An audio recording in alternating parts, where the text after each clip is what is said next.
Welcome to Suman TV. నేను మీ నవీన్. మనం రోజు చేసే చిన్న చిన్న తప్పులే మన మోకాళ్ళకి మనం పెద్ద శిక్ష వేస్తున్నాము.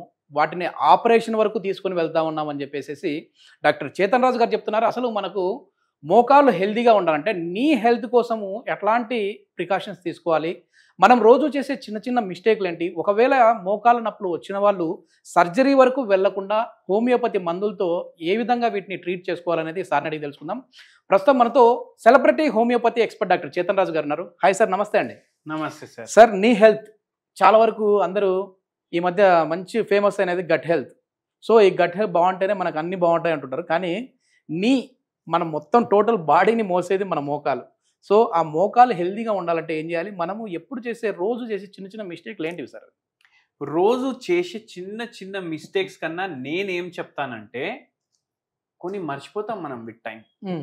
ఆ మర్చిపోవుడు వల్ల కూడా మోకాలు నొప్పులు వస్తాయి. అది ఒక పెద్ద మిస్టేక్ లాగా అయిపోయింది. ఇప్పుడు మనం సక్లం బుక్లం మర్చిపోయినాం సార్. ఓకే, అంటే మంచి కింద మర్చిసం కూర్చోవడం. కూర్చోండి. మీరు చూడండి, తినడానికి ఎట్లా కూర్చుంటున్నాం మనం. మీరే చిన్నగా ఉన్నప్పుడు గుర్తు చేసుకోండి, మీ ఇంట్లో డైనింగ్ టేబుల్ ఉండేనా? మా ఇంట్లో అయితే లేకుండే సార్.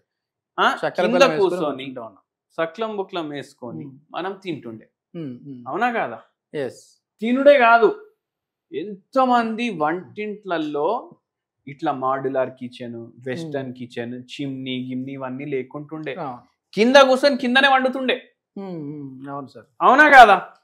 అవన్నీ పోయినాయి అవి ఎందుకు? అందరికి ఏం కావాలి? గ్యాస్ బండ్లు వచ్చేసాయి, గ్యాస్ వచ్చేసింది, నిలబడి వండుతారు. మళ్ళా సరే నిల్చొని వండుతున్నారు, సరే ఆడోళ్ళు మార్నింగ్ గంటన్నర ఉంటారు కిచెన్ లా, మధ్యాహ్నం గంటన్నర ఉంటారు, నైట్ గంటన్నర ఉంటారు. అంటే 4.5 గంటల నుంచి 6 గంటలు నిల్చొని వండుతున్నారా లేదా? మళ్ళా దానిపైన స్ట్రెస్.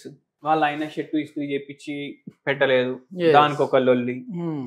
పర్సులకు వెళ్ళి మీరు ఏదో కాగితం తీసి పడేసిండ్రు, దానికి ఒక లొల్లి. సబ్బు స్నానం అయ్యేటప్పుడు అయిపోయింది, దానికి ఒక లొల్లి. మళ్ళా రొట్టె కాలిపోయింది, ఇంకో లొల్లి. అవునా? ఈ స్ట్రెస్ లో వాళ్ళకి ఎట్లా అయిపోతుంది? అరే స్ట్రెస్ ఈటింగ్ అయిపోతుంది. పచ్చడి ఎక్కువ తినేసేయడం, స్వీట్లు ఎక్కువ తినేసేయడం, దాంట్లో లావ్ అయిపోవడం. మళ్ళీ ఇట్లనే ఒక పేషెంట్ దే కథ చెప్తున్నా నేను మీకు. ఇవన్నీ స్ట్రెస్లు ఉన్నాయి. మళ్ళా నిల్చొని ఎన్నో గంటలు పనిచేసేయడం ఏమైతుంది? మోకాల మీద బరువు పెరుగుకుంటా పోతుంది. అప్పుడు ఏమైతుంది?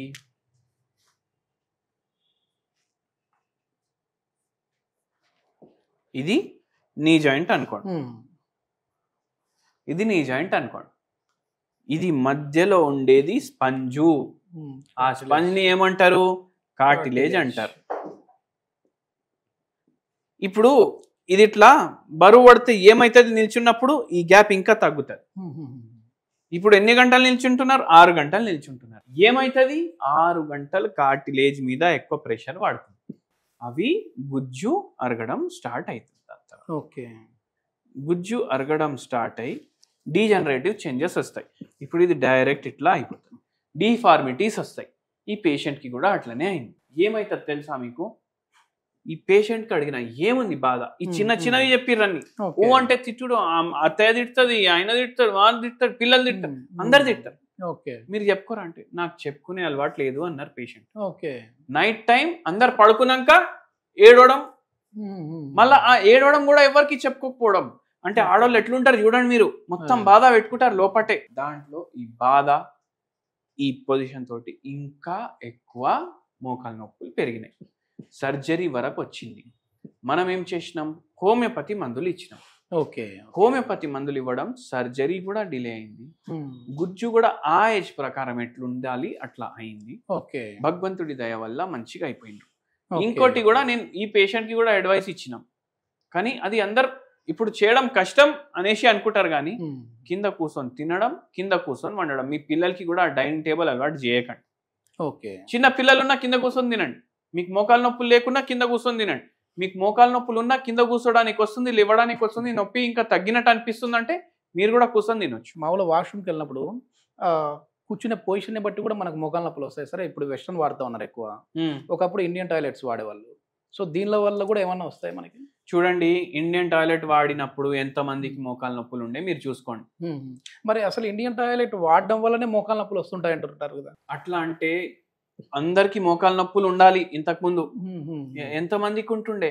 అట్లా ఏం లేదు. మీకు మోకాలు నొప్పులు వస్తున్నాయి, మీకు కూర్చోడానికి వస్తలేదంటే మీరు వెస్టర్న్ టాయిలెట్ వాడండి. ఓకే ఓకే, అది ఇంపార్టెంట్. ఇప్పుడు మనకు లేకపోయినా వెస్టర్న్ వాడకూడదు, అసలు వాడొద్దు. ఎందుకు వాడొద్దు? దానికి కూడా రీజన్లు ఉన్నాయి, అవి కూడా నేను చెప్తా. ఒకటి, మీ నీ జాయింట్ మీరు చిన్నప్పటి నుంచి వెస్టర్న్ టాయిలెట్ వాడకుండా ఇండియన్ టాయిలెట్ వాడుతున్నారు అనుకోండి, స్క్వాటింగ్ పొజిషన్ ఏదైతే న్యాచురల్ ఉంది, జంతువులు కూడా ఎవరు సిట్టింగ్ పొజిషన్ లో కూర్చొని చెయ్యరు. మీరు జంతువుల్ని కూడా అబ్జర్వ్ చేయండి, కుక్కల్ని అబ్జర్వ్ చేయండి, స్క్వాటింగ్ పొజిషన్ లోనే మోషన్ పాస్ చేస్తారు. అంటే న్యాచురల్ అది స్క్వాటింగ్ పొజిషన్, అదే పొజిషన్ బెటర్. అందుకే ఇండియన్ టాయిలెట్ వాడాలి, అది first. Second thing, constipation develop అవుతుంది వెస్టర్న్ టాయిలెట్ ఎక్కువ రోజులు వాడితే.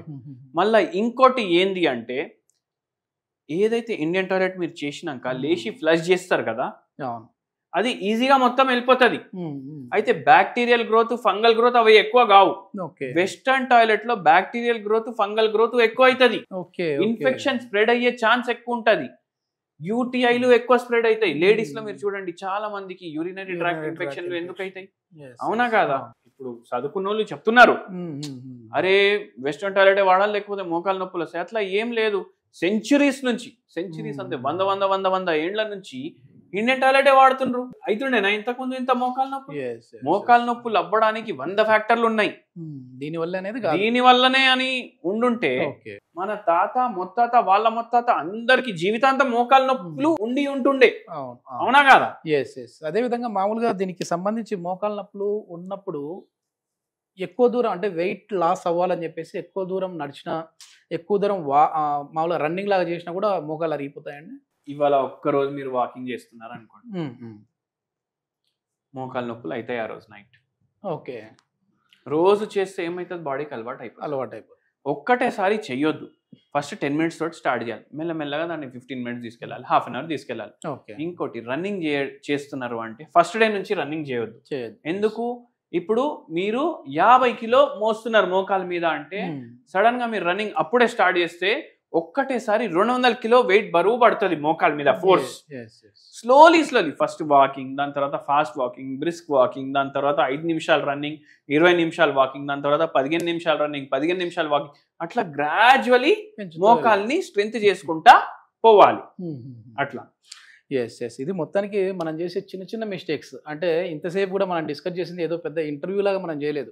మన నిత్య జీవితంలో చేసే చిన్న చిన్న మిస్టేక్ల వల్ల మోకాలు నొప్పులు ఎట్లా వస్తూ ఉన్నాయనేది తెలుసుకున్నాము. కానీ దీనికి హోమియోపతిలో ఎట్లాంటి మందులు ఉన్నాయి, అదేవిధంగా హోమ్ రెమెడీస్ ఏమున్నాయనేది తెలుసుకున్నాం. హోమ్ రెమెడీస్ మోకాలు నొప్పులకి, స్పెషల్లీ ఆస్టియోఆర్థరైటిస్ కానీ, రుమటైడ్ ఆర్థరైటిస్ కానీ, మోకాల నొప్పి దేనివల్ల వస్తుందన్న నేను బరువు ఎక్కువ దీని మీద వాడడం, స్ట్రెస్ పడడం. ఏం చేయాలి? స్ట్రెస్కి, బరువు తగ్గడానికి ఇది హెల్ప్ అవుతుంది. తులసి ఆకులు 6. ఎన్ని? 6 తులసి ఆకులు అప్రాక్సిమేట్. మళ్ళా దాని తర్వాత మిరియాల గింజలు 4. ఓకే. మళ్ళా దాని తర్వాత 2 drops 2 చుక్కలు forest honey, original forest honey. ఇవి 3 కలుపుకోవాలి. ఇవి 3 కలుపుకొని దీన్ని గ్రైండ్ చేయాలి. దేంట్లో? స్టోన్ గ్రైండర్లో, చేత్తోటి. ఇది గ్రైండ్ అవుతుంది కదా, డైలీ ఇది తినేసేయండి. దీంతో స్ట్రెస్ తగ్గుతుంది, ఇన్ఫ్లమేషన్ తగ్గుతుంది, నొప్పి తగ్గుతుంది. ఎందుకు? ఇవిట్లా యాంటీ ఇన్ఫ్లమేటరీ ప్రాపర్టీస్ ఉంటాయి, ఎనర్జిటిక్ ప్రాపర్టీస్ ఉంటాయి, కొద్దిగా రిలాక్సేషన్ కూడా ఇస్తుంది మనకు. డైలీ 2 పూటలు కూడా తినొచ్చు, 3 పూటలు కూడా తినొచ్చు, 1 పూట కూడా తినొచ్చు. మీకు బాగా నొప్పి ఉంది అనుకోండి, 3 పూటలు ట్రై చేయండి.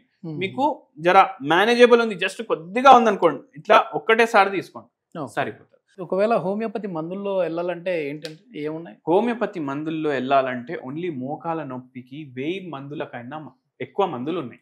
అంటే బాడీ ఇప్పుడు నేను ఈ కేసు చెప్పినా కదా, ఈ కేసు ఇట్లా మెంటల్ సిమ్టమ్స్ కూడా తీసుకున్నాం. ఇట్లా ఎవ్వరికి చెప్పుకోకుండా నేనే ఏడుస్తా, నేనే గమ్ము అయిపోతా మళ్ళీ.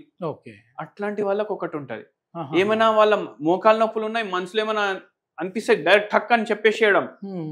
వాళ్ళకొకటి, నిద్ర వస్తుంది, పాములు కళలు వస్తున్నాయి, మోకాలు నొప్పులు ఉన్నాయి అంటే ఒక మందు ఉంటది.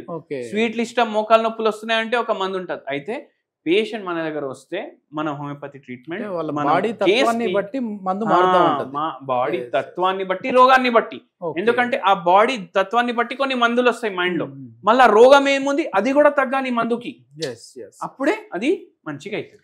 ఇది మొత్తానికి చాలా వరకు మనం చేసే చిన్న చిన్న మిస్టేక్ల వల్లనే మనకు మోకాళ్ళ నొప్పులు వస్తూ ఉన్నాయని చెప్పేసి డాక్టర్ గారు చెప్తున్నారు.